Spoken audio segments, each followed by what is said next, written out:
I said, when we met, the compensation package or the agreement you have with your owner is incredible.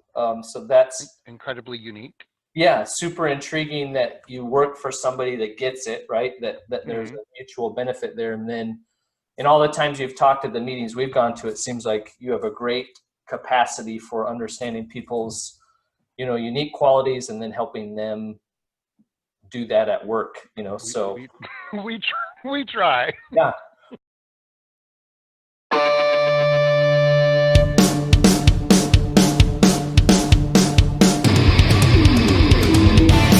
Well, and it's, if you can do it in insurance, you can do it in anything, right? Because it's not necessarily the most exciting work, but and it's still a very conservative industry. Yeah.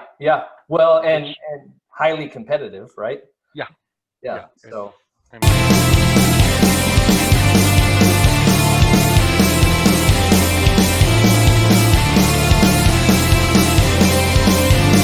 We're on opposite sides of you all are selling the policies, and then we're, right on us when the worst happens. So absolutely seeing that full picture. So.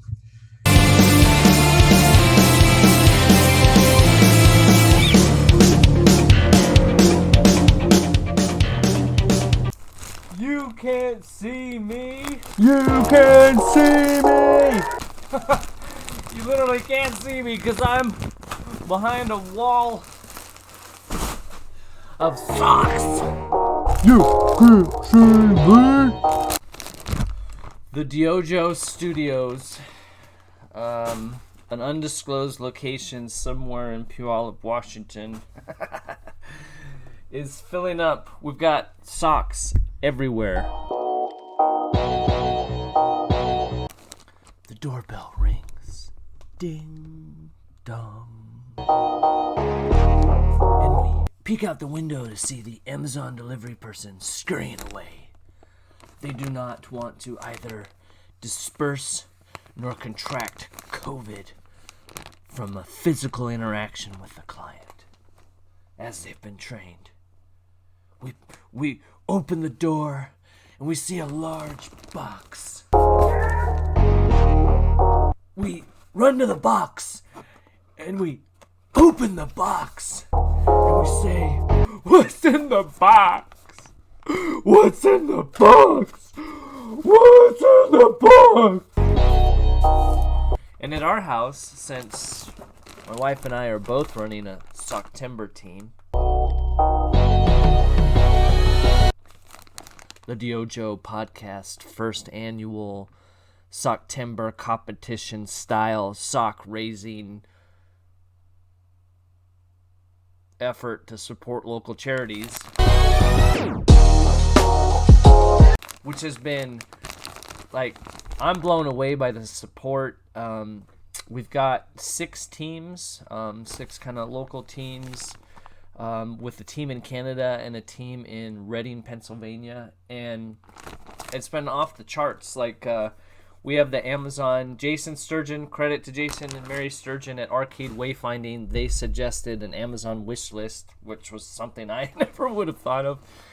And so socks have been showing up at the Three Kings Sock Agents headquarters. You can see in the background, we got a stack of socks. My kitchen table, my wife called.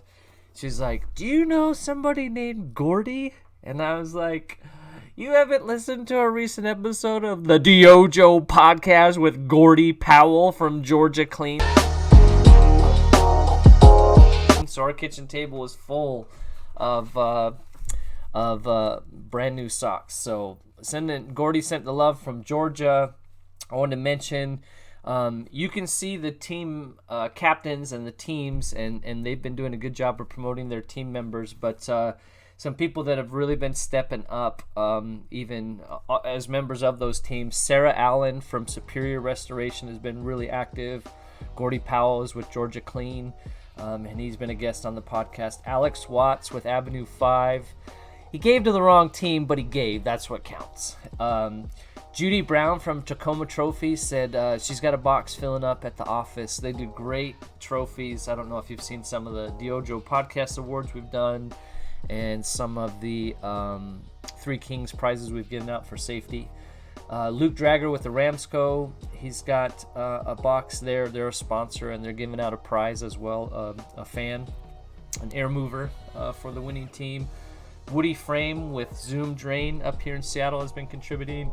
Marina Tanay has been very active on our team. Thankfully, she's on Kings, helping us raise socks. She's with Wamoa and Sumner School District. Kyle Mew, I hope I'm saying your name right, with Engineered Products, sent a crap ton of socks to the office. Tanya Barrett with Thrive Surfaces sent a bunch of socks to the office. Amanda Solberg from Three Kings. And I apologize, I don't have all the names. I was just trying to pull them off of the website or from LinkedIn and posts from like Tammy Berklid from Merritt Construction. They've been getting some great community support. Lindsay Ward did up these boxes and decked them out in pink and distributed them, and I know they've been hauling socks in. We're hoping to get a count this week and give an update, so you can look for that on Instagram and LinkedIn. Kelsey Isaacson, the sock agents, her team has been hauling in socks, so it's been really fun. The DYOJOpodcast.com/sock-timber. And it's been a lot of fun, and I'm super grateful that everybody's been supporting it, and thank you. Keep sending the socks. We're piling up, so it's going to be awesome to distribute these. So one aspect of our guest today, so maybe I'll do things a little bit differently. Stephen Harrington is he's the Chief Operations Officer for Cross Insurance. It's his 9-to-5, his full-time gig.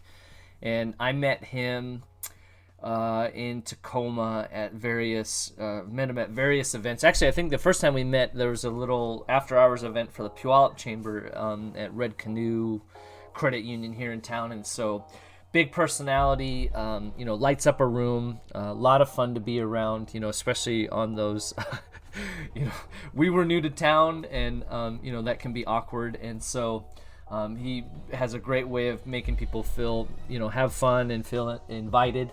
And then we met at a couple of different things, and then we met up for coffee and heard more about his story. And so he also is started the Diva of Insurance. So he's a data nerd, which in insurance is, in all businesses is critical, right? So, the people behind the operation, the process that give the data that's actually actionable, right? That helps you make decisions, helps you direct and confirm your vision is working, that you're making progress. And so he's passionate about making that stuff work.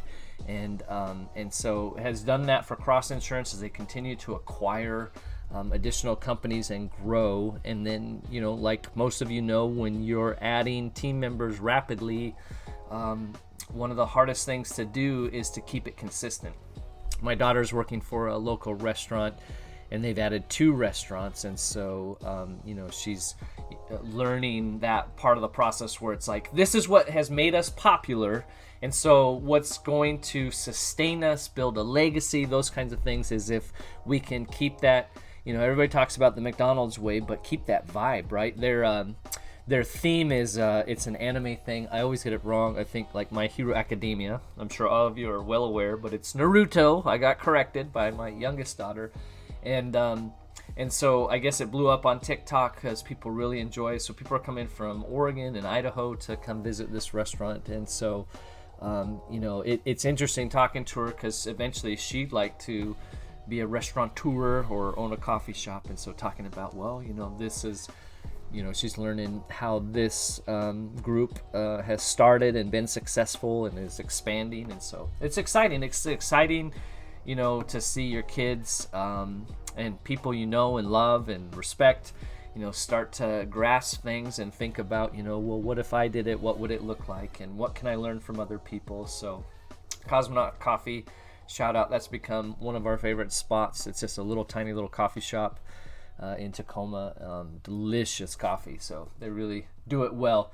So that's okay. So bringing it all back around. Okay, we just went on a tangent, but the idea of loyalty. So what really intrigued me when I met with Steven was his boss, hired him, and Steven and him kind of worked. You'll see, Steven kind of came in and said, hey, this is what I'm going to do now. This is what I'm going to do. And the boss was like, okay, that makes sense.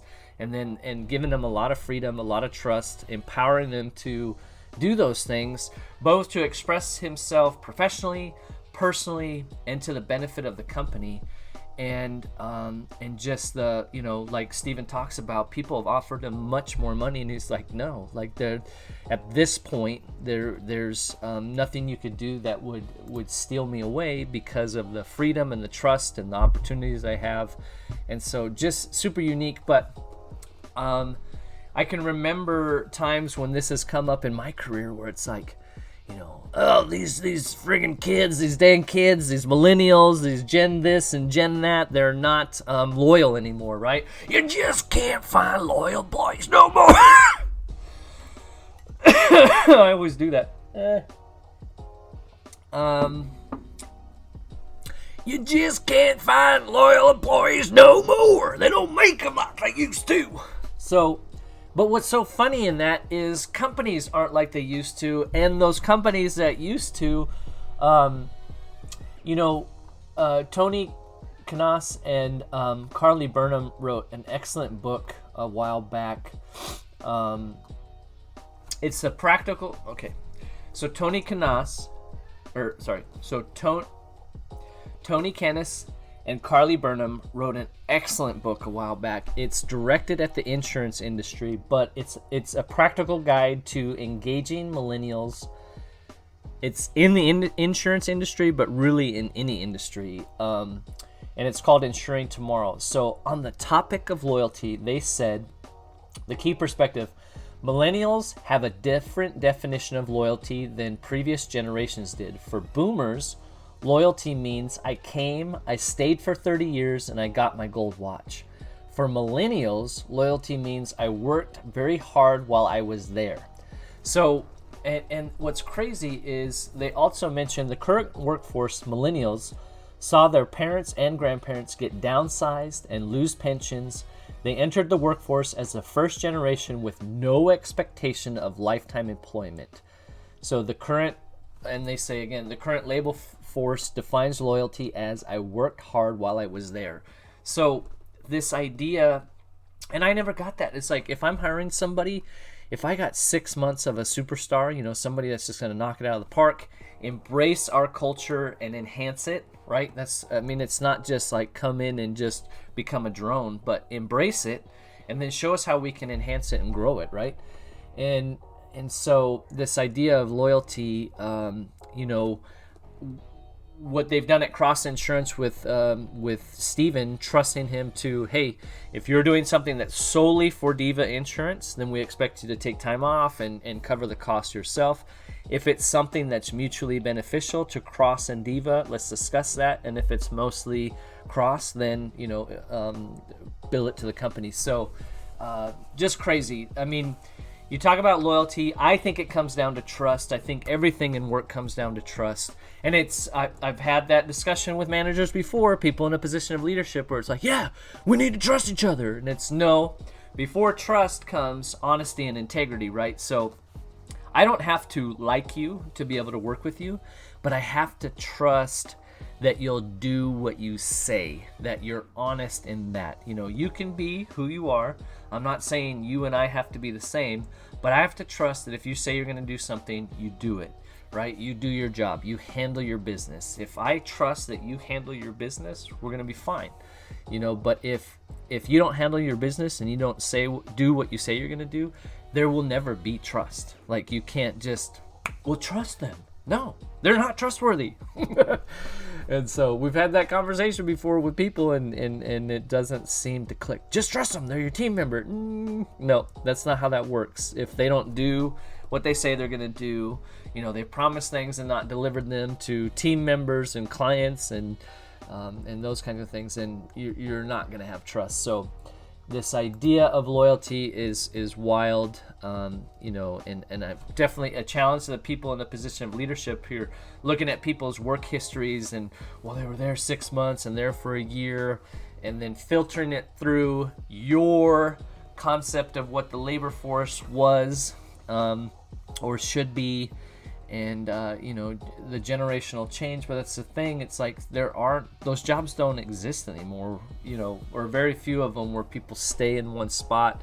One thing too that Arcade Wayfinding really brings up, as posted lately, was the promotion without preparation. And I guess it's actually, according to them, a leading factor in like suicides in the skilled trades, because people just, your livelihood, you know, of course you want a promotion, but you're just kind of thrown into a position. And so that is something near and dear to my heart. That is part of what we do at the DYOJO podcast. It's a huge part of Be Intentional Estimating. I mean, if I can carve out a career in property restoration, you can do it. Some of the things that have helped me do that are in this book, Be Intentional Estimating. But the idea that you just get thrown into, you're good at this, so you get thrown into leadership is not, it's a recipe for disaster. You're either, you know, training somebody to, you know, grind it out and then basically make themselves worth more and probably have to go somewhere else because you're not going to view them as worth more. Or they're just going to continue doing what they were good at, which is usually sales, and steal that away from their team rather than build a team. Or they're just gonna, you know, burn out and leave. And so it's just a recipe for disaster, and then, you know, perhaps even a contributor to fatality. So, you know, pretty wild. Like I said, Arcade Wayfinding has a really good process here locally, and it's available nationally for helping people in skilled trades develop. You know, that's what we try to do at the DYOJO podcast, help you shorten your dang learning curve for professional development. So let's get into it with Stephen Harrington, the Diva of insurance. You work for Cross Insurance, right? Is your 9 to 5? Yep. Cross Insurance is my full-time career. And you're the, what's your title now? I'm the Chief Operations Officer, the COO, the coup. Dang. And you went from a short period of time, climbed the ladder pretty quick, right? So I came over as the personal lines manager in the marketing department, basically. And within 6 months, got a little bit more involved. And within a year, I moved to Chief Operations Officer. Dang. Overseeing personal and commercial, like both departments. Oh, dang. Personal and commercial lines. Yeah. And then what's your side gig called? Diva of Insurance.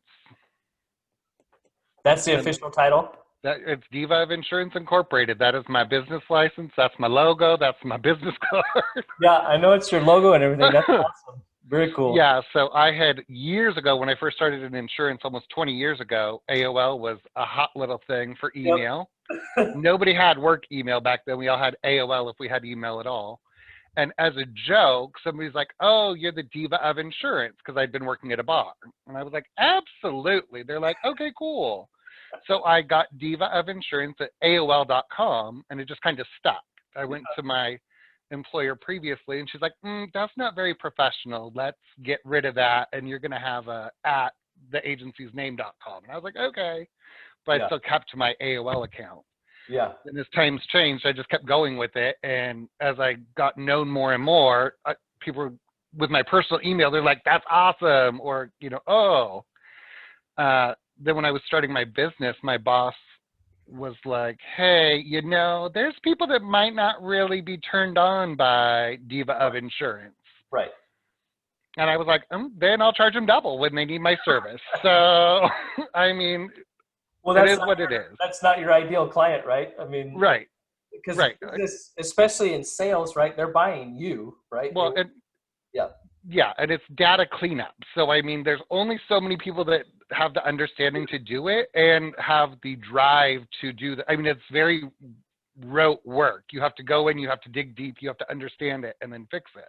Yeah. Well, let's start there. you had a prior boss that didn't get the Diva of So, insurance, but that was like a niche that by being 100% that you could unlock a whole nother realm, right? I mean, like, right. So, I think that's the biggest thing. Because I think even people that are jerks, right? mhm, You can thrive. right, You just don't pretend that you're not, right? right, Like, just be a jerk. And there's right. plenty of people that want to do work with jerks, like just Yeah. be authentic. So what's the contrast between your prior boss who didn't get Diva of So insurance? my prior boss was extremely supportive of education and training. I ran the agency. I did taxes, payroll. I mean, I literally learned the business from the ground up. Yep. So extremely grateful for that opportunity. It just got to the point where I was growing in a different direction than the agency and had asked for things that weren't happening. It wasn't part of her business plan. Right. So I was like, hey, I'm going to go look for other opportunities. Right. And I kind of stumbled into Cross Insurance. I've known them for quite a few years previously, just out in the industry, going to similar conventions or whatever. And I was like, hey, I want to come and run your personal lines department. I know you've been struggling with this. I've helped you with your data a little bit. Like, it was just we were just talking as friends. And I was like, let me just take a look. I was like, I want to come in. I want to fix this. I want to do this job. And they were like, we're not hiring. We have an agency manager. And I was like, okay, well, I'm just letting you know. And this was previous to my putting in my notice. And finally, one day I was like, you know what? Life's not going to change unless I change it. I could have made tons of money at the agency I was at and been very well paid for the rest of my life had I just stayed there. Yep. But it wasn't what was making me personally happy. Like, I was not fulfilled when I went home every day. Yeah. I was stressed, or I was mad, or I would take work home, and we finally decided as a family it wasn't worth it. Right. So I put in my notice. I called back and I was like, hey, calling you first. I'm now going to be unemployed in 2 weeks. So you get first choice. I really want to work for you, or I'll put my resume out there. And we did some negotiation. I took a pay cut. I lost some vacation, and I came over. I mean, it was basically that day. They were like, oh, yeah, no, we really would be silly not to take you. Yeah. So, but they had only seen me outside of the office. So they already knew that I, was bubbly or had a good personality, and they respected that. They were perfectly fine with that. So when I started here, it was basically I created my own position, and I was coming in going, oh my God, it's such a mess. Let's get I wanted to fix everything at once, and I had to slow down and be like, what do we really have to focus on? I can literally imagine you showing up and everybody's like, well, hi, what do you do here? And like, oh, this, well, this is what, Yeah, the first 2 weeks, I worked for the agency. I worked from home. Yeah. And just cleaning things up in the background. And people were like, who's this SJH? Because it's our initials in the system. Like, who's this person? They're like, oh, don't worry about it. Don't worry about it. And then we had an all staff meeting where I showed up. Yeah. I was like, hey, some of you know me, some of you don't. I'm the new personal lines manager. Yeah. And they were like, oh. And then I was like, we're going to start getting structure. Like, I'm glad we're 5 locations that do things 5 different ways. We're going to start doing them all one way. Dude. That's okay. So were you at prior, because like you said, insurance is a fairly conservative, right? Uh-huh. So I heard someone talk about this, like with football coaches, is you don't want to be the person that introduces something revolutionary, right? Because there's safety in, even if you fail, doing it the same way everybody else Correct. does, right? Because you hang them out there, and you may have some success, but if you fail, everybody's gonna be like, I knew it, I told you so. This Right. guy's a renegade or whatever. So were you at like a captive, more larger entity? Is it a big small thing where the small? No, I was at a small agency that was independent. So we had 3 main companies. We were ultra preferred, meaning we did like package quotes. It was auto home umbrella. It was higher net worth clients. It was. Yeah. Oh. I mean, it was all very nicely packaged, because over 10 years, we took our book from anything and everything and cleaned it up and made it what we wanted it to be. Yeah. To this, where they literally wrote anything and everything, and that was fine. I just wasn't used to it. Yeah. but they also grew by buying other agencies. Right. So they would acquire the location and the staff and then roll them into the existing company. So Cross was being a lot more aggressive. They were, yeah, and we still are being very aggressive with growth. Yep. We had to keep growing, we had to streamline some processes. So Yeah. I spent time with, I didn't change everything overnight. Had to spend time with each office, find out who was doing what, Yeah. looking at the system to see, like, is this really the best way to do it or not? And then slowly getting people to buy into, this is really how we should log the phone call in. This is really how we should do a receipt. This is really how we should answer the phone. Yeah. Do you like cats? Yes, I have 2 cats. We just got a kitten, so it's been adorable. climbing up my leg. Adorable kitty. We thought it was a girl. We just found out from the vet that Hank's a boy. So yeah, we had 2 boy cats that ended up being girl cats. Yeah. So. Yeah, I guess we're all really good at We're really good at anatomy with small kittens. So, well, I've seen that so many times in restoration, and it's happening right now. I was previously at a company and 2 main components merged, right? Kind of East Coast, West Coast, and it felt a lot like there was them and us, right? Right. They do it this way and we do it this way. Mm-hmm. And part of it too was one side had a whole lot more history doing restoration, and one side had a whole lot more history doing carpet cleaning. Mm-hmm. And so then you have some of that. I mean, that the onboarding of cultures and deciding what the new culture is going to be is incredibly difficult, right? It's a nightmare. These people are set in their ways, and these people are set in their ways, and then, well, you guys are just carpet cleaners, or well, you guys are restoration guys, you know. And so, and I think the opinion too is if we keep doing it our way, then they'll just eventually forget that they were telling us to do it another way. Yeah. Like there's no follow through. It's easier maybe when things are a bit more remote, and so whereas you guys are, you know, state of Washington, right? Are you in Oregon as well? We're licensed in I think 8 different states, but all of our offices are located in Washington. Yeah. So even more, yeah. So what's maybe can you talk about that? Just what are a couple of key things that you see, like a few things that really help set it up for success, and a few things that are really tank it? I think that, I mean, when I first started, it was literally each office had worked together. Most of the offices had worked together. They hadn't worked with the other offices. They talked to each other when they needed to, but Marysville was Marysville, and Tacoma was Tacoma, and Olympia was Olympia, and, you know, and they were their own little bubbles. And it was, I'm not handling that. That's a Marysville issue. Or I don't want to deal with this. That's an Olympia problem. And I'm in Tacoma. Why am I getting this call? Right. And I think what we really, I mean, one of the great things we did is we started backup buddies. They were gone on vacation or out for the day. They had a set person to back them, and it was somebody from a different office. Yeah. So it forced them to kind of learn a little bit about the other agents. And then we also started doing, and this was more recently, but we started doing weekly meetings. So we have a weekly team meeting. We had been doing it through Zoom or Teams. We use Teams now, but we have been doing that since before the pandemic.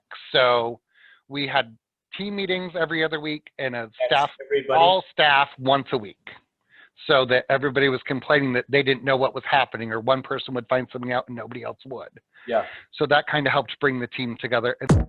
If you've been watching or listening to the DYOJO podcast for any period of time, you know that we do things a little bit differently here. Our goal is to inform you, to entertain you, and to help you shorten your dang learning curve for professional development. So, in the spirit of doing things a little bit differently, here is a sponsored advertisement done a little bit differently. You need the data. You need the information. We need data. Please, please. Right? You need the data from the field, but so many of these systems are cumbersome, right? How do you help the people that you need the information from get it to you quicker. Your pinch point, you as the owner, the estimator, the project manager, production manager, you need the data. Gimme, I need. Right? We get paid for the data, the documentation that we can present to, the clients and the carriers and the programs. So when we start to think as people in a position of leadership, I talk about this in Be Intentional Estimating, how do we facilitate the processes so that the people that we need the information from can give it to us more consistently, clearly, and effectively. I need. Gimme, please. One of the things that really excites me about Accelerate Restoration Software, this is designed by restoration contractors for restoration contractors, and they work diligently on their platform to make it as tech friendly as possible. If it can't be used by the people in the field, then how is that going to translate into helping you, bill more efficiently, effectively, and get paid quicker? All right. We are excited. This collaboration between Accelerate Restoration Software and the DYOJO podcast. Accelerate hands down offers the best field service solution in the restoration market. They're putting their money where their mouth is. They're giving away a free iPad to prove it. We'll have a prize package together, which will include a copy of my book, a DYOJO podcast t-shirt, the free iPad, which will be co-branded from Accelerate and the DYOJO podcast. If you go to xlrestorationsoftware.com/landing/iPad-giveaway. We'll have the link in the notes. And you can register there. You can also sign up to request a free demo. But get this by restoration contractors for restoration contractors to help you shorten that time between work completed and work paid for, by presenting you with a tool that is easy for your techs to use so you get the information that you need. Gimme, I need. Check it out. We'll have the links in the show notes, and look forward to seeing you all live October 5th when we announce the winner of the Accelerate Restoration Software iPad free giveaway. Then we actually hired a consultant to come in and help us with our marketing and brand guide. So they sat down with the owner, Andrew, they sat down with the co-owner, they sat down with me, and they sat down with all the staff and came up with what our company culture was, even though we didn't know what it was. They asked us a bunch of random questions. The first day they're like, okay, what's your culture? We're like, we're a fun, family-based business that likes to sell insurance. And they're like, that's not a brand. Like, let's figure this out. So, it took it was a 3-month process of coming up with, colors and pictures and stories and an actual guide that then we had meeting after meeting after meeting discussing with everybody. So we're at least now we're all on the same page. Yeah. Which has made hiring, the last 3 people I've hired have been almost instant. We have a very set process now for interview. And basically 2 of the people were like, I've already heard about your agency. I'd be stupid not to take this job. You believe in your employees, and I've heard great things about you. So because we've defined our culture and defined our story, the message is now getting out there. So it's making it a little easier for me to get top talent or recruit, when before I would get 400 applications of people that were barely qualified, and I'd have to pick the best of, if there was somebody good, I would pick them. But now I'm picking up the phone going, hey, I don't know if you're looking or not, but we're hiring and I've heard great things about you. It's much more objective. Do you find in that process, I always try to tell people, your culture is not some made up thing. Everybody's got the poster on the wall. Right. And it's funny you say that about, we're family, fun, and we sell insurance, right? Everybody's like, well, our culture is, we're better. Like, right. Oh, okay. Right. And that was, my idea of what our brand was totally different than the owners. It was totally different than the rest of the management team. And the staff was like, oh, well, we love, Marysville. And so it sounds like you guys kind of nailed that, because you have to get input from everybody so everybody feels involved, right? Right. But at some point you have to synthesize it. And obviously I think, like you guys found, sometimes having that third party that's not a part of the politics. We had tried for almost a year to come up with our own brand guide and our own story and do everything. And finally we were like, we failed miserably at trying to do this ourselves. And we had somebody that we'd done other work with, and we were like, hey, we're now going to write you a check and let you do your thing. Well, and I think you said at one of those meetings we were at in Tacoma, it was a hefty check, right? I mean, it was an uncomfortable amount, right? It makes it enough that you have lots of skin in the game and you participate. Otherwise, you probably could have had a very nice bonus at the end of the year. Yeah. Well, and then, but do you find, does ownership feel like it paid off and it's Absolutely. So we continue to use a couple of the programs from the same person. We do with the staff, and we have evolved the programs a little bit to build them out even more to take it to the next level. But because we had the consultant that was so personable with all the staff, they all bought in, and it was it wasn't an overnight. I mean, it was a 6-month transition. Do you recall, were you part of the conversation? I mean, like you type in consultant, right? I mean, it's all over the place. Do you recall, I mean, did you go with somebody local? Were you looking for something specific? We were looking for something very specific. It started with an agency assessment is what it was called. They came in, and she's based out of Rhode Island. So no, it was nowhere near. Very local. She was on the opposite coast. But because Andrew Cross, who owns the agency, believes so much in, the push was to get us more advanced than most agencies technology wise and training wise, and stay that way versus trying to always play catch up. So my first year with the agency, we were getting everything in place, getting our systems in place, technology in place, learning new systems, and pushing it so far advanced that then we just had to keep learning new things. We weren't having to constantly be like, oh, we need to fix this and fix this and fix this. But because we went to so many conferences and we went to so many different things, we kept running into the same lady over and over and over again. And she does nothing but work with other insurance agencies. So we paid her a large sum of money to come in. She did an agency assessment at first where she interviewed every single employee, found out what their goals were, like what did they like or dislike about their job, were they a good fit for the agency, were they happy, were they not happy, and we ended up actually eliminating 2 positions the same week. Not because they were horrible employees, but just because it wasn't a good fit culturally for what she felt for the agency. Then out of that was when I became the chief operations officer, because I was good with the systems and processes and the data, and Celia was our commercial lines manager, and she became the IT technology. She does all of our acquisitions now. So we became very clear as to what our job roles were. Which then helped the staff better understand, because they were calling, I mean, either one of us were going to call for everything and we just try to handle it. And it wasn't always the same answer.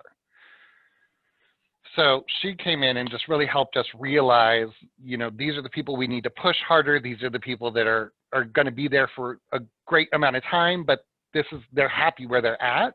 I was always like, oh, I need to get you to my level so I can move up. And people are like, not everybody wants that. They're happy where they're at. Well, and that's what's crazy is, I just did a video on like that idea, common sense isn't common anymore. And that was exactly kind of one of the conclusions I came to is most often, most industries, ours is no different than yours. If you're a good salesperson, right, you get the attention of the CEO or whatever, we're going to promote you. Well, sales skill and manager skill, not to say one or the other is better, but they're very, very different, right? So what makes you great as a salesperson doesn't always make you great. It's like, I don't know if you watched that Last Dance with Michael Jordan, like he was brutal and he wasn't a great coach. A lot of times people that are superstars in one area don't know necessarily how to communicate. I just do it, work harder, They don't, understand always how to communicate it. And sometimes that gets poo-pooed on, right? Those who don't coach, and it's, that can be true, but it's a different skill set. But so many times, so how do you guys, it's unique to have that much investment. Yes. And how did you guys continue with it? Because so often all right, we hired the consultant. They gave us the paperwork.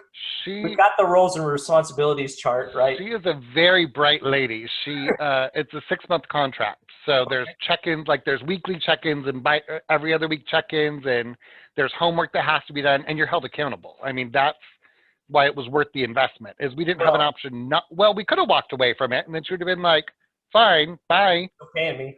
Well, and she was empowered to make basically recommendations and follow. Absolutely. That's what we brought her in, and the first day was like, here's what I do. What is your expectation? Yeah.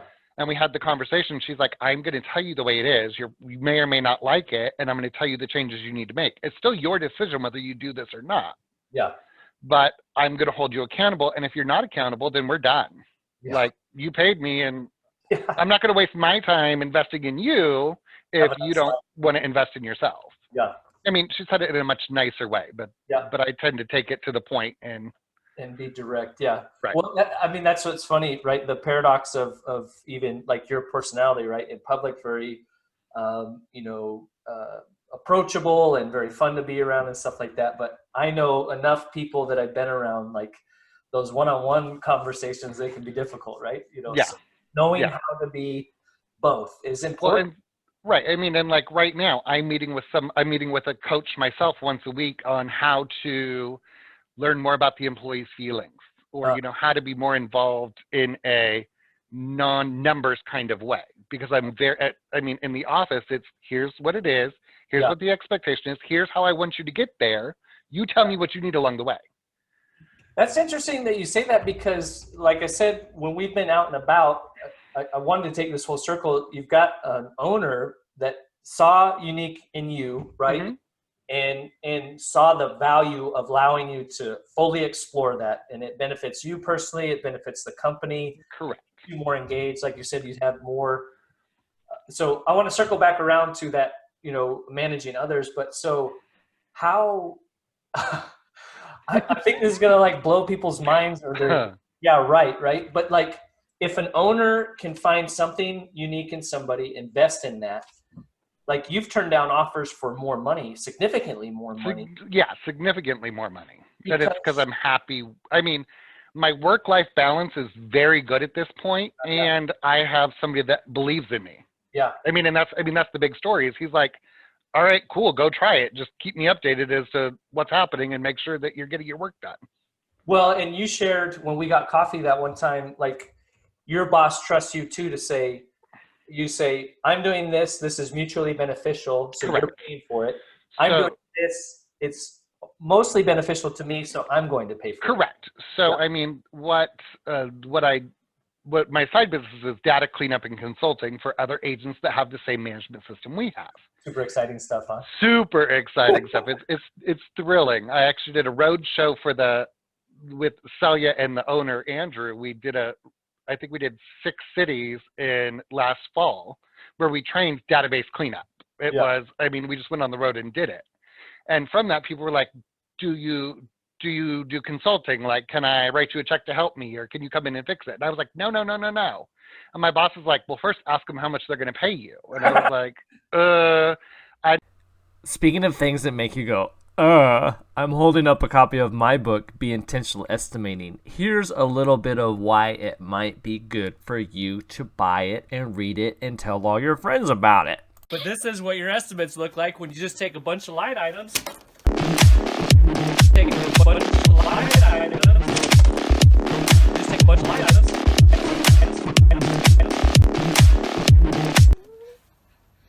And you throw them against the wall and you hope they stick. And you hope some adjusters brave enough to come up and say, yeah, it'll work. Why is an estimating structure, process, mindsets, habits important? A bad estimate, a jello estimate that won't stick to the wall, that's your profitability.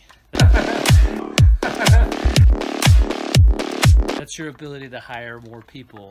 That's your ability to put some things away for retirement. That's your ability to take a vacation. That's your ability to not be stressed out every single day that you come into work. Just take a bunch of line items. Be Intentional Estimating by John Isaacson, the Intentional Restorer, is available through Amazon in Kindle and paperback. Check it out. It'll help you help your team write better estimates, have a better process leading to better outcomes, better profitability, and less dysfunction. Be Intentional Estimating! Never really thought of that. So the next time I'm like, oh yeah, but I'm really expensive. And the guy's like, well, how expensive? I was like, I charge $300 an hour. He's like, so do I just write you a check? Like, how does this work? Yeah. Like, totally nonchalant about the whole thing. And I was like, oh. So I went back to my boss. I was like, so it looks like I might be able to make a good little penny on the side if I, get a business license. And and he's like, well, okay, how is that going to work? And I was like, well, I think working in other people's systems makes me also see the errors in our system. So that would be one thing. Also, we're building relationships with other agencies that may be getting ready to sell, and we're always ready to buy. Yeah. So, I mean, it's kind of a different way of building a bridge, or looking at somebody being like, hey, maybe it really is time for you to retire. Yeah. Let me put you in contact with somebody. Yeah. But it ended up, so I got my business license, I got a couple of clients, and then the consultant that we worked with was like, hey, if you can get a couple of testimonials and a couple clients under your belt, I'm happy to start referring you to some of my clients that I know could really use your help. Wow. So through that, we've ended up coming up with an entire process for her. She's doing everything remotely right now. And I've done all the training guides of how to set up the system and how to look at what you're looking for and running reports. And at the same time, I'm implementing them in our office as well. Yeah. So it's something we were already doing. It just was taking it to the next level, cleaning it up, making it nice, pretty, putting a bow on it, and then saying, okay, team, tear it apart. Yeah. And the staff here is happy to tell me when I've done something wrong, or happy to, be like, oh, this doesn't work. Yeah. And then I can go and fix it. Well, that's a beautiful part of culture, right? So many people don't want negative feedback, and negative feedback is where if all I ever got was positive feedback, I wouldn't grow. I mean, I need to know what's wrong or what's broken, because I thrive on trying to fix it or solve the puzzle. Well, that's what fulfills that vision of being ahead and staying ahead, right? Right. It's going to break down. Entropy comes into play, and everything's going to break down, or something new comes out. So you have to allow for that feedback. Yeah. How do you guys, or do you, is it important to you? We want feedback, but we want it constructively, or, do you have a filter on that to try to, some people, like you said, people's feelings, right? There are some people have never been around constructive criticism, right? Correct.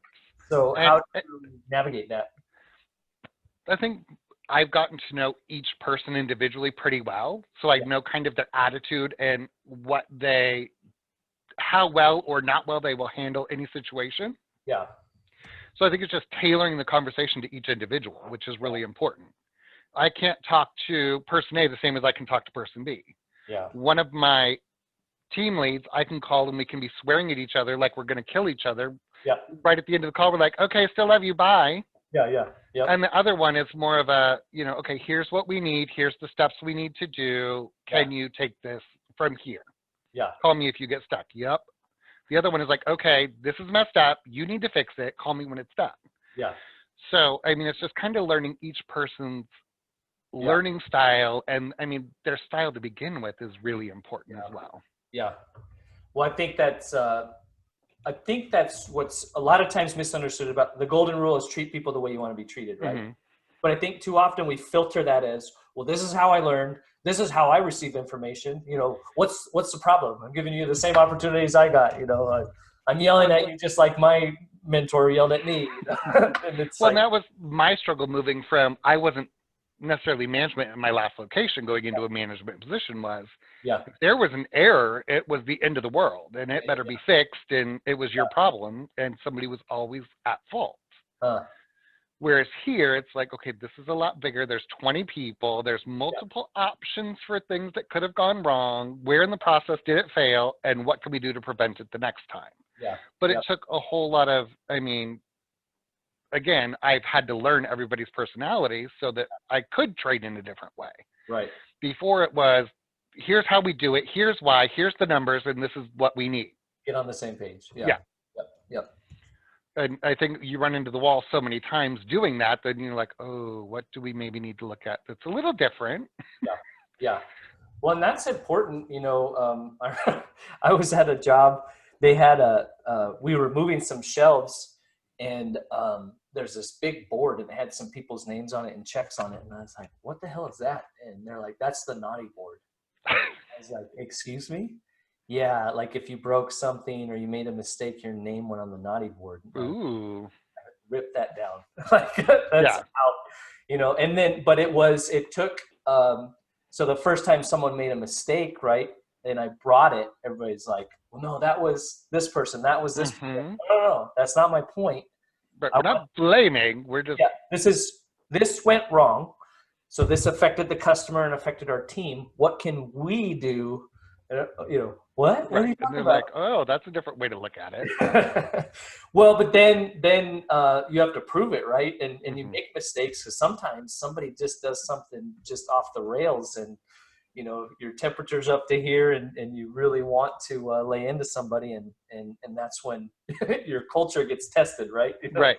How open are you? How and I think that's where a strong management team comes in as well. I mean, I can call Celia and I'll be like, we need to fire this person. And I mean, I'm just at the end, which normally is not my personality, but I've had it. And I'm like, I'm done, blah, blah, blah. And she's like, okay, let's take a breath and let's think about this and blah, blah, blah. And I mean, and then she just like, and then she's so like, she knows me. So she's just so monotone about it. She's like, and what really happened and what upset you? And I'm like, okay, this isn't help. It's helping, but it's not helping.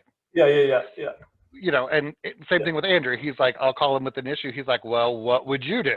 And I'll tell him, well, that's what I would do too. So just go ahead and take care of it. Or maybe we should look at it this way. Yeah. So I mean, I think that's where that people knowing their positions, but also understanding that they have people to lean on is important as well. Well, I'm noticing too, you're talking about Andrew like he's president of the business, right? Mm-hmm. So, which is a lot of owners, high-level managers, it's their goal to get it to a point where they can just be hands-off. Right. And absolutely. Obviously, like you said, work-life balance, that can look differently for everybody, but the owner's got to be engaged, right? Got to be with their pocketbook as well as, their input and. Right. So they either need to spend the money to solve the problem, or they need to invest the time to solve the problem. Right. Or a combination of both. Yeah. And I mean, Andrew has done insurance for a very long time. He's a very smart man. He's set himself up to now, most of the problems come to me and then I go to him when needed. Yeah. So he's still around. He still talks to the staff. He still makes decisions. He's still very involved. Yeah. But he's not answering the phone day to day with the employee complaint or the mad customer. Yep. Just like we're now training people in personal and commercial lines. We have a team lead in each, and I'm training them to kind of take some off of me, so the other staff now report to them, they report to me, I report to Andrew. Yeah. So we're building this structure of, because again, I believe if I can train somebody to do what I'm doing, I can get to that next level. Well, and I think that's the other part of it, which is weird. I've experienced that a lot in my career, is like when you're pushing, right, and you want opportunities, and you're challenge driven more so than money driven. Sometimes that can be a threat to other people, right? Whereas, like you said, and I've viewed it the same way as you, like if I'm going up, it's creating opportunities for other people, and you should have people that are creating pressure for you to move your ass, right? Like if we're just sitting around, you're holding people back and they're going to find another opportunity, with a balance where it, like your spot where you can find a spot that you're good at. I think you said in one of the meetings we're at where you love getting on the phone with customers, right? And solving problems, but you've understood in your role, you need to help other people. Right. I am not the best person for anybody to talk to anymore when it comes to an insurance. That's from the day-to-day. Right. I now deal with numbers. I'm dealing with relationships with carriers. I mean, employees. I have so many other things going on. Yep. I can still go in and process your auto change. I can still take your payment, but I am not the best qualified person to do that any longer. Right. And we've trained each level of person Right. to, once it gets past their level, it goes to the next level. Right. Right. Just like they're welcome to pass it down. So I think that we've created very much an opportunity of, this is what I'm really good at and this is what I do. Yeah. And if it's outside of this, I can try it if I want, but I also have the opportunity to move that along. Well, I think you said one of the initial things too is if somebody's having this problem, understanding, hey, this person over in that office is excellent at that aspect. So call them, they can help you in helping people. That's super helpful when people understand. Well, it helps that person, most people, right? If you say this person is a subject matter expert, all of a sudden they're brighter, right? They've been Right. called out for something awesome, but it also provides resources to the other people. But also inspires them, well, what am I really good at? You know, and Right. and finding, I was talking to Jason and Mary Sturgeon. They have this company called Arcade Wayfinding. So they help construction companies. And he brought up the will. So the hammer has a will. Its will or its purpose, right, is to drive nails, right? So you can use it to wash windows or sweep a floor, but it's not going to be super effective. Right. It can be done, you know. And so finding that, I thought that was an interesting way to phrase it. So it sounds like that's something you guys have done kind of intuitively, but the hard part is you, as a new role and responsibility, you have to be willing to step away and do something uncomfortable, right? You have Right. to take a risk, bite off something more than you can chew. Well, and it's kind of like when COVID hit and everything got, we knew about 3 days in advance that everything was probably going to be shut down. Yeah. My boss and other manager were on their honeymoon. They were down in Mexico. I called in a panic. I was like, hey guys, I think this is happening in the next week. They were like, oh no, it doesn't sound that bad down here. You know, it should be okay. Yeah. Speaking of things that we think maybe should be okay or it's just going to pass, but maybe it's not okay and it's looming demise, we had a great conversation for last episode of the DYOJO podcast, episode 32, which is also Pro versus Joe, the podcast within the podcast. 007 with first returning guest David Princeton, Claim Advocate Service.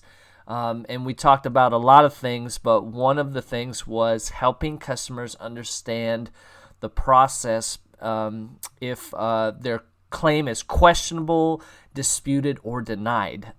That's a resource for insurance clients as well as restoration contractors to refer to someone like David to help them in a process maybe the restoration contractor can't. Hey, you have someone who knows something is broken, right? And then they know they have someone they've trusted to fix, like Brian, right? So, and then they have this adjuster that's supposed to somehow figure out the price.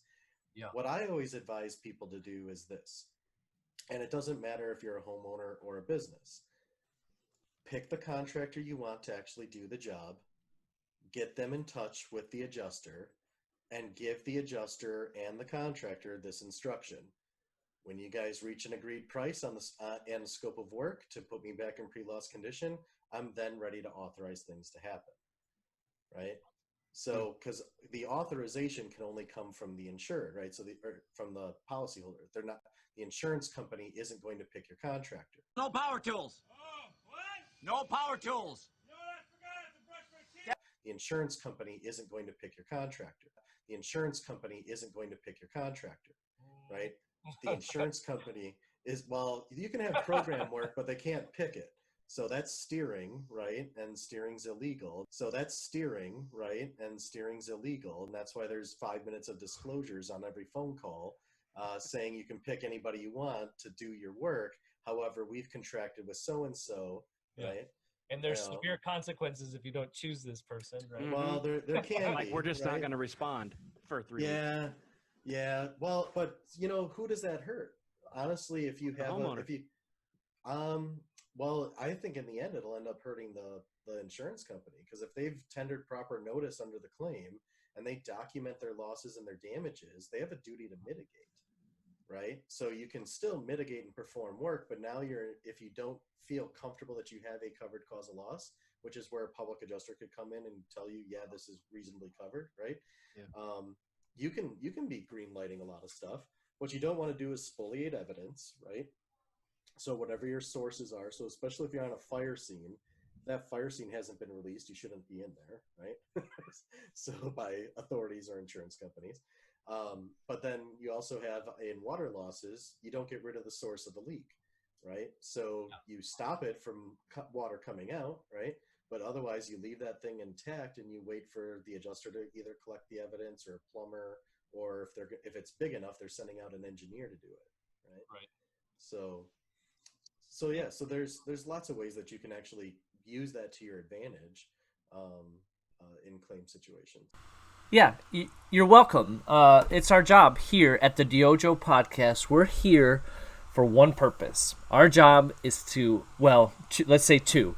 We want to inform you and entertain you with the goal of helping you shorten your dang learning curve. So we bring our friends, pros, people we don't know, people in the industry, people outside the industry to help you answer those tough questions and shorten your learning curve so that way you don't have to make the same mistakes that those of us who have been around a little bit longer have. And that's the whole Pro versus Joe as well. We help you shorten your dang learning curve.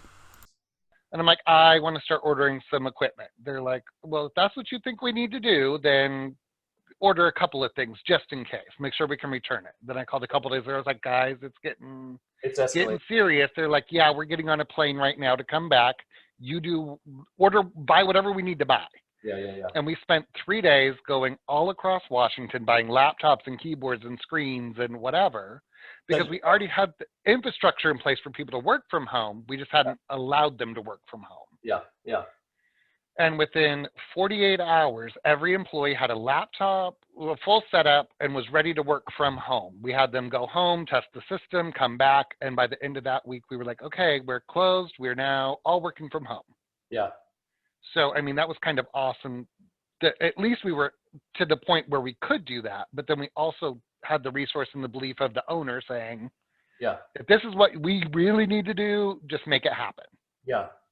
Well, in insurance, the good insurance companies, it's metric driven, right? You follow, you have your data, you know what you need to reach. Have you all found that there's been any significant drop off production wise by having people at home? No. Yeah. We still have lots of systems in place, and they know how to read data. So I know pretty much what each person is doing for each day. Yeah. And I can run reports from pre-working at home to working at home and know who's more productive than not based on where they are. But I mean, for the most part, people are extremely productive from home, especially the ones that had kids. That was the ones that I was worried about was, okay, you're going to have 2 kids running around the house now all day while you're trying to work. How's that really going to affect your workflow? Yeah. And yes, they might take more breaks than they did before, but they're getting a lot more work done because they're pushing to still show that they're working. Yeah. Well, that's, I wrote an article about that because like in construction, it was like people are, remote work, this will never work, And what I found, my assumption is most of the people that had an aversion to remote work didn't actually have any metrics prior. It's just the feeling of, well, if they're here, I can walk by their office and I can see they're working, Right. And that's not really a metric. Like, whereas, you're a data person, and even collecting the data doesn't tell you the whole story. You got to be able to interpret it and use it correctly, right? Correct. So it's one step, it's one level up to collect data, useful data, a whole nother level to translate into usable metrics, whether you call it KPIs or whatever. Correct. And then help people grow from that, because it can tell you a lot, and just like you said, but it's got to be adaptable, because so maybe this person doesn't work from 9 to 5 anymore, but they're getting as much or more done. We just hired our first actual remote employee. I'm like, you don't have a home office. She's like, okay. I'm like, you live in Olympia, so if you ever need to come in, you can use the conference room, but you don't have a home office. She's like, okay. Yeah. So, I mean, it's kind of changing the way we're working as well. Yeah. Well, I think it's going to change a lot of things in that sense, because, not having to have the footprint of buildings and those kinds of things, the travel. I mean, how many companies have been talking about forever trying to reduce carbon. You know, will Mm-hmm. people commuting to work that don't need to be there to actually be productive. Like, why? You know? Well, and I bounced around so much between all of our locations that I have my home office in Tacoma. I mean, Yeah. my executive office is at our Tacoma building. Yeah. But then I have my laptop, and I was at other offices 2-3 days a week, or staying overnight, or traveling for work, or going to conferences. Yeah. And I had the ability to work from home since the beginning. So for me, it's more like, oh, now I'm stuck at home. Like it's a joy to get to go to an office for 4 hours to get out of the house. Yeah. Well, I loved what you said. Life's not going to change unless I change it, right? Do you feel, I mean, you're obviously at a point now where it seems like you're in a good spot. Leadership understands you. You're able to communicate with the people that you're responsible for. Early on, do you remember, was there lessons that you had to learn, or, you know, bigger risks that you had to take? Like, this is who I am and this is how I work. Right. And I mean, back at when I started in insurance, I didn't know anything about insurance. I was a file clerk. I did some filing. Somebody quit. I was like, if you pay for me to go to school for that 40 hours, I'll get my license. And the owner was like, okay. I went and did it, passed the test. I was like, oh, look, I'm an insurance agent. He goes, okay, have fun. And that was basically the end of my training. Like, he was like, oh, there's another agent in the office. I don't have to be here. We took the class, yeah. Right? He's like, you're good. So, I mean, I did struggle at the beginning learning, like, oh, it's more than just a 40-hour class. Like, there's real-life scenarios you have to deal with, and you have to really learn contracts and coverage and whatever. So moving to the agency, purchased the agency I was at, was the last agency I was at. And that's where I started getting the actual education. Like, here's how to read a contract. Every contract is different. Just because it's auto doesn't mean it's really auto. There's, 100 different things that can be different. But it was also more of a conservative office. It wasn't, I mean, I'm not saying it was stuffy, but it was, we need to dress professionally. We need to wear a nice shirt or a polo and khakis or slacks. It was a little more casual, but it wasn't. Because if you're not wearing slacks, no one's buying insurance. Right. And then it was, I had to get involved in the chamber and all these other things. And it was, nobody wants to talk to you if you're not wearing a suit. So I went and bought a bunch of suits. And when I first started my chamber, doing things with chamber, I was wearing a suit and a tie to all these things because I was insurance. Yeah. And I was like, I would just sit around and be like, okay, if somebody wants to talk to me, great. Like, I'm hot, I'm uncomfortable. Like, this isn't fun for me. Yeah.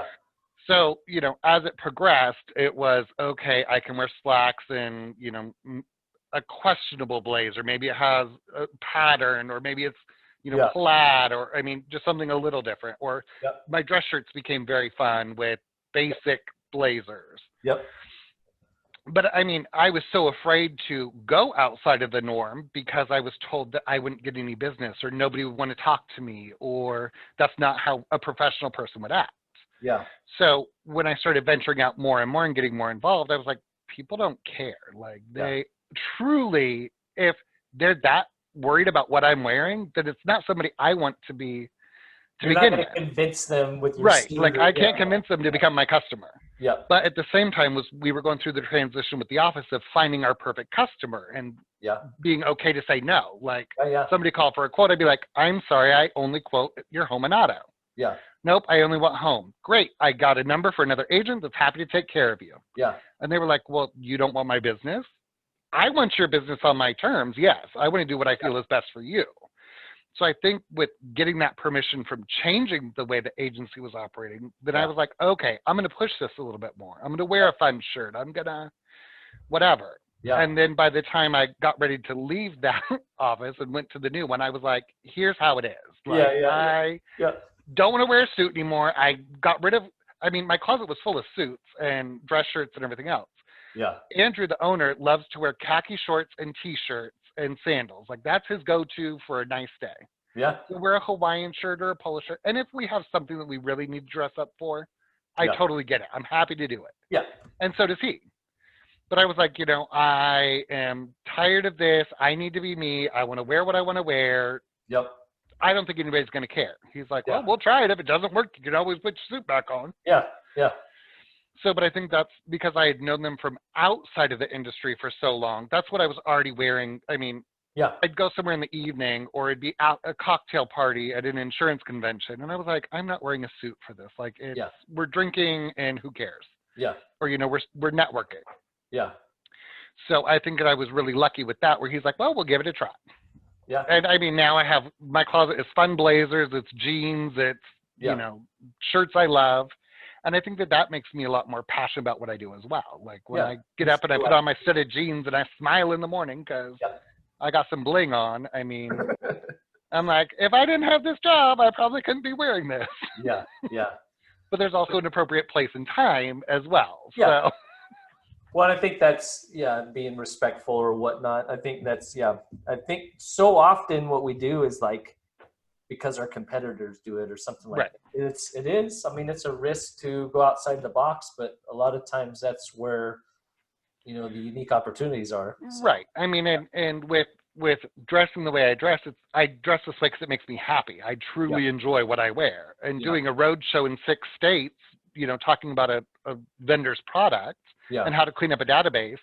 One of the key points that we were in Utah, one of the key points that people wanted to talk about was my studded jeans and my Gucci briefcase. They're like, is that a Gucci briefcase? I'm like, yeah, I just got it when we were in San Francisco. It was a bonus. And they were like, shut up, your boss got you a Gucci briefcase? I was like, well, no, we went halvesies, but yeah, kind of, because it was my anniversary and I was doing good and I saw it and was in love with it. And so he just said, here, let's just do it. Yeah. And they were like, that's so amazing. I wish my boss would do that. And I'm like, well, I'm not saying we do that for everybody. Like that, that was a one-off special surprise. Yep. But at the same time, it was people were like, oh, and now I get calls all the time. I remember you because you had the, great blazer, or you always wore that pin, or you had the great bag, or. Yep. Well, that's what I used to, it's become a lot more popular now, but like, I was working for a company, we had to do sales, we do these trade shows and like crazy socks, right? Because, there was a period of time, maybe 6 or so years ago, where they actually stood out, and so, and exactly that, maybe not everybody, but a couple of people were like, I remember your crazy socks, So I've got a nice fanny pack now. I don't know if you've seen it, but, I mean, just those little things stick out in people's minds, right? So but I mean, and if you're being yourself and you're happy in what you're doing, that's I think what really sticks. Yep. When you go somewhere, you can tell. I mean, when I go to a networking event now, I can tell who's there because they have to be. Yeah. And I mean, maybe they're new and they're uncomfortable, and that's great. I'm happy to talk to them, but I can also tell who's there because they have to be, they don't want to be, and they don't want to be involved. Right. So who am I going to spend my time with? I'm going to spend my time with the person that's happy being there, or the person that doesn't know anything and needs. All this talk about somebody that doesn't know anything and needs their hand held or is excited to be there. Coincidentally, that happens to be the people that are or are not buying my book, Be Intentional Estimating. People that are excited to read it and people that aren't, that don't. So watch this ad, and I think it'll change your mind. Their handheld. Right. We can see this golfer does not appear to be a successful person as he checks his fanny pack. What is he even hitting? A rubber ducky? This person doesn't know how to estimate. It's not an even. What? Oh, that's despicable. That's disgusting. This person needs to read a book. What book does it need to read? Be Intentional Estimating. My book is finally out. It's in Kindle format and in paperback.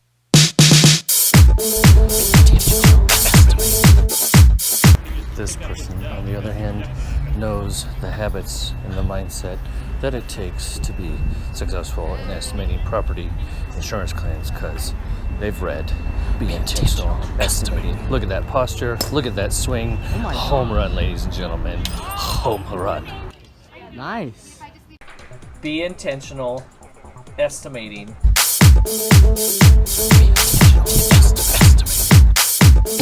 Developing the right mindset and habits for yourself and your team to succeed with estimating property insurance claims. Boom, that's a mouthful.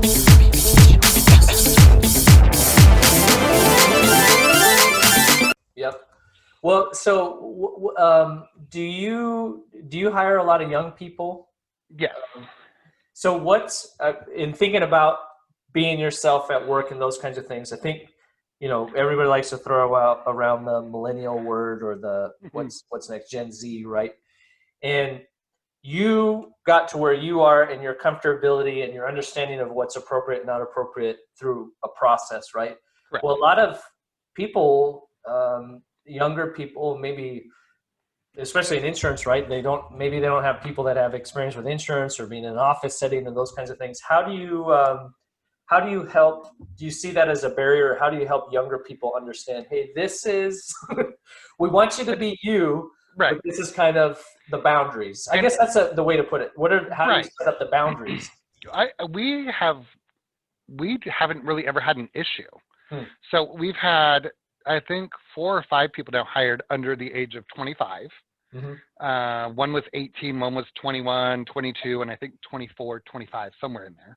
Yeah. I mean, but they're already so used to, like, I mean, like, jeans are just normal. Like, I had one person show up in nice pants and a blouse for an interview, and I was like, hey, and I'm wearing studded jeans and a black polo shirt with a floral print blazer. She's like, oh. I was like, hey. Yeah. I'm like, you know, it's, as long as things aren't hanging out, we're good. Yeah. I mean, if you're comfortable, we're comfortable, as long as you feel you're presentable. Yeah. You know, if I see an issue, I might let you know, but yeah. I mean, tattoos are, they're not taboo. I don't have any yet, but that doesn't mean I won't. Yeah. But when I started in insurance, it was not acceptable for an insurance agent to have a full sleeve. Yep. I mean, or that's what we were told, and that was 20 years ago. Yeah. So things have changed quite a bit. And I think that people are just more, I mean, holes in your ears, whatever that may be. Yeah. It is what it is. It's part of the culture that's now happening, and we have to kind of be flexible to that as well. Well, I'm trying to remember, we were doing some Christmas shopping, right? And some of the nice stores, I mean, people are just jerks. And then, like, my daughter wanted something specific from Hot Topic. I went in there. They were, like, super helpful, right? So you're talking about. I love Hot Topic. Yeah. Not because it's my style, but just because you walk in there like, hey, what's up? Like, how you doing today? Yeah. I always feel like the weird dad, like, hi, you know. Right. Right. I mean, and then I remember, like, my daughter's 24, and she's like, oh, I want this. And I'm like, I'll go to Hot Topic and get it. Yeah. You know, but then you go to Nordstrom and you're like, oh, let's be extra conservative as we walk through the suiting section while we're looking for something specific because. Yeah. Yep. I think the other one was Journeys, like the shoe store, and the gal there is like super, super helpful and very inviting. So I think that's like you said, be authentic, and then be helpful. And like you've gone through, like, learn everything you can learn. You know, if you're intelligent and you can connect with people, and when they ask you a question, you can speak intelligently to it. Right. You know, I mean, you can be wearing a moon suit, right? And people I think buy. Not limiting your education either. I mean, I still read 7 or 8 magazines a month about insurance, as thrilling as that topic is. And 90% of it never applies to anything that I'm ever going to do, but I'm still like, oh, that was like, it made my brain think. Or, you know, when we are somewhere and somebody has that random one-off question, they're like, oh, my insurance agent said blah, blah, blah. And I'm like, maybe for your carrier specifically, but in general, or, you know, did you know that this is what's happening? Or, and it's kind of helped us with forecasting as well. With the whole COVID thing, commercial shut down almost overnight. Yeah. I mean, we're getting calls like, I am closed, I have no money, I can't pay my bills, I need to cancel my insurance. We're like, no. Yeah. And we already had a proactive solution in place. And then we started marketing right away again for, as things pick up again, give us a call. Yeah. You know, so I mean, but had we not been on the Facebook groups and reading the magazines and learning the trending and staying educated, we'd have no clue. Yeah. There's some agents that are still just mind blown that this is happening. I don't know. Well, I'm glad you mentioned reading, because I don't know if you heard. This is actually maybe the first copy ever of my new book, Be Intentional Estimating, Developing the Right Mindset and Habits for Yourself and Your Team to Succeed with Estimating Property Insurance Claims. So I saw that on Facebook the other day. If we meet up in person, if you're interested, my author copies haven't come in yet, but I'd be glad to give you a signed copy, you know. That'd be amazing. You can put that on your plaque. So yes. Well, awesome. I don't want to, I definitely want to have another conversation. I enjoy every time we're in a meeting, and I don't know. I just had Terrellski Davis. Yeah. That actually just dropped yesterday. He was talking about financial. Another person, great personality, great person, very depth of knowledge in what he does. So what's something new that you're learning, personally or professionally, that has kind of tickled your brain recently that you want to leave people with? I actually was challenged by my boss to read a book from start to finish, stop ordering them, start reading them. Because every once in a while I'll see a great book and I'm like, oh, this is going to be mind blowing. And I get to like the fourth page and I'm like, or something else comes up and whatever. And so he challenged me to read a book. So I made it to chapter 2. Hey. And in 3 weeks, that was pretty impressive for me.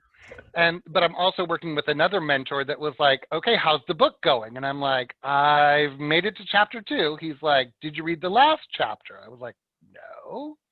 He's like, read the last chapter. Tell me what you think. I read the last chapter. I was like, it was just as boring as the first 2 chapters. He goes, great. We need to find you some videos to watch. Yeah. So my new challenge is every week, every day, for the first week, I had to watch a 3-minute video on anything. Management, insurance. I mean, it was basically pick YouTube and Google a search a subject. Something professional. So something to enrich my mind and keep me engaged for 3 minutes. The next week is 4 minutes. Then it's 5 minutes. So eventually I'm supposed to get up to 15 minutes at a time. Okay. And it's because I'm much more of a visual person than, like I can read a book. Yeah. I just don't enjoy it, especially when it's not the most exciting subject matter. Do you think, I think you're like an extrovert, right? You're very social. I'm an introvert extrovert. So when I'm almost 50-50. Okay. So when I'm out and about and it's people I know or I'm in a familiar setting, I'm perfectly fine. Yeah. If I'm somewhere new and don't know anybody, I'm completely shut down until I get more comfortable in the situation. Okay. Okay. Well, I was going to say, do you think you'd benefit from like a book club? Would it create a positive correlation if you were reading a book that you then were discussing with other people? It might. That might be another good idea as well. Yeah. I don't know that there's all that many. Right. And I think like I keep choosing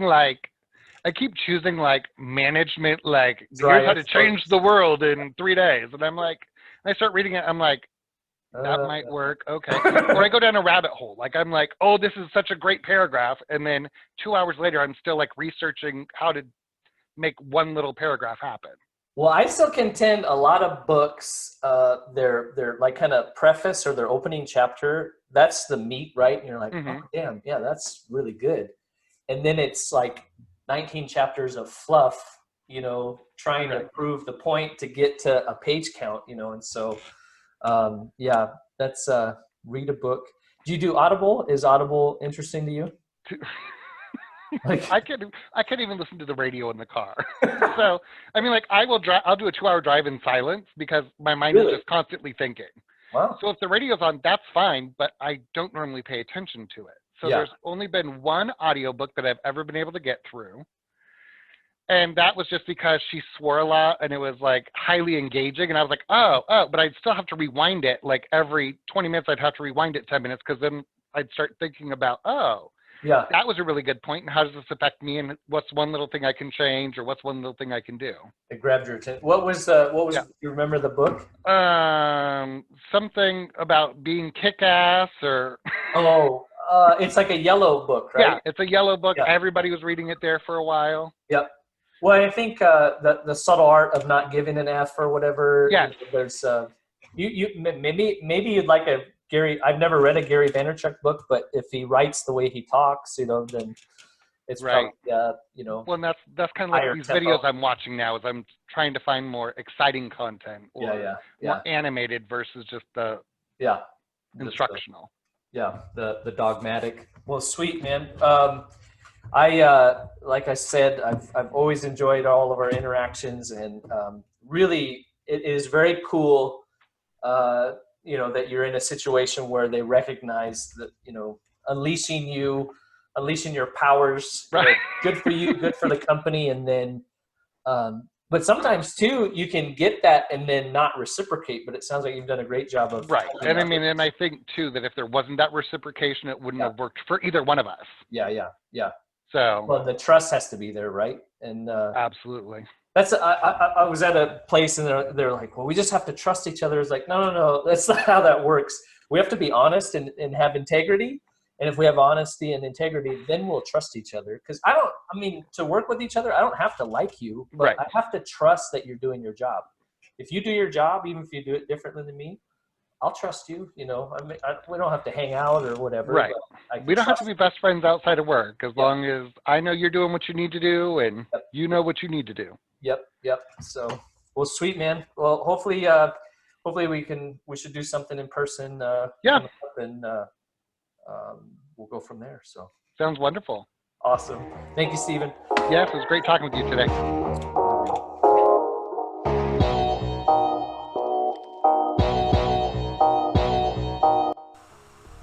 I think authenticity gets thrown around. It becomes like a catchword, right? But it is like understanding who you are, understanding what you bring to the table, finding a way to maximize that, and then bringing people around you that have complementary, skill sets so that they can invest, be 100% engaged in what they're good at, and make your team better. Too often, like a guy like Steven, right? Too often in an organization is a threat.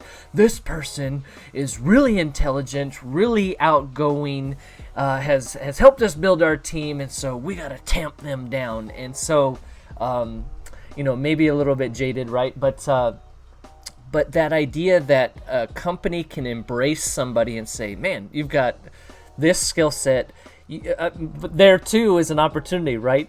Make your skill set something that literally nobody else wants to do. Data cleaning and recovery, like how much more boring could it be? But you can tell he has found a way to utilize it. He sees how it makes sense and helps the organization. It's been critical to their ability to synchronize their systems and grow their company. Not only grow his 9-to-5 company, Cross Insurance, but his own, Diva of insurance. And that's the entrepreneurial spirit, right? When you can do things within your wheelhouse. How many companies could benefit from allowing people to express themselves and do what they do best at work, find a way to specialize in that and add that to, maybe a little bit of side. And I think the part that is most intriguing is just that trust. Like his company has said literally like, all right, you divide the line. If it's Cross Insurance, Cross pays for it, expenses covered, those kinds of things. If it's 50-50, let's do the split. And if it's 100% Diva of insurance, just let us know and, request a time, make sure your stuff's covered, right? Trust people? What? And then what's so funny is companies trust people, but they oftentimes, people in a position of leadership, trust the wrong people, right? You trust the people that are skimming or are shady or are only looking out for themselves. And, team-minded people like Steven, good professionals, they're not motivated as much by the money, but like the accountability to the team, what you're building, the vision, those kinds of things, the freedom. It's insane. It's just insane, folks. And there you have it. Like, it can work. So, I remember when we got coffee, just like thinking, holy cow, this is awesome. So good stuff can happen when you do good things with good people, right? So people, process, production, progress, right? And everybody wants to talk about profits, but those are the 4 keys that actually lead to that. Profits are a byproduct. They're a result of the process, the people, the production, the progress. Change my mind on that. When you focus on profits, you struggle with those other 4 things. When you focus on those 4 things, wow, profits happen. It's crazy. Those 4 things produce the profits, not the other way around. If you focus on profits, you're going to struggle with people, struggle with your process, struggle with production, struggle with your progress. I tried to a little bit illustrate that, I made one of my first attempts at kind of like a comic that's a little bit funny, but inform and entertain. What, like the DYOJO podcast, infotainment? Tried it in a different medium. It's like a comic. You can see that it's izvents.com/modern leader. It's cringe, like most of the stuff we do. But, if this stuff turns you on, turns you off, you're probably not listening after, just a couple of minutes, right? And you're not a good fit for what we do anyways, right? So that's okay. There are plenty of other people out there doing podcasting, doing coaching and consulting, and they're much more talented than I am, and they fit the mold probably that you'd be looking for, right? So we are not, nor do we claim or want to be for everybody. So, also upcoming, I'm going to mess up his name, Shipzir with 911 Restoration. He'll be the next guest on the podcast. I've got to release eventually the second half of our conversation with David Princeton. Got a couple other guests that we're reaching out to that we're excited about. Just a matter of nailing things down. So if you listen it's about the 29-minute point. We've got a collaboration that we're doing with Accelerate Restoration Software on October 5th. You go to their website, you register to win a free iPad, and no strings attached. And they are working to, buy restoration contractors for restoration contractors. Like Steven works for in the insurance, when you've got the data, you can make it work for you and it can help your company grow. You just need to make sure it's stuff that the everyday employee can use. So October 5th will be live announcing the winner of the co-branded iPad and a copy of my book and a DYOJO podcast t-shirt. So be looking for that. Check that out. Check them out. Accelerate Restoration Software for contractors, by contractors, of the contractors, with the contractors, because of the contractors. Thank you for listening to the DYOJO podcast, the infotainment podcast for the skilled trades, helping you shorten your dang learning curve. Thank you. Good night.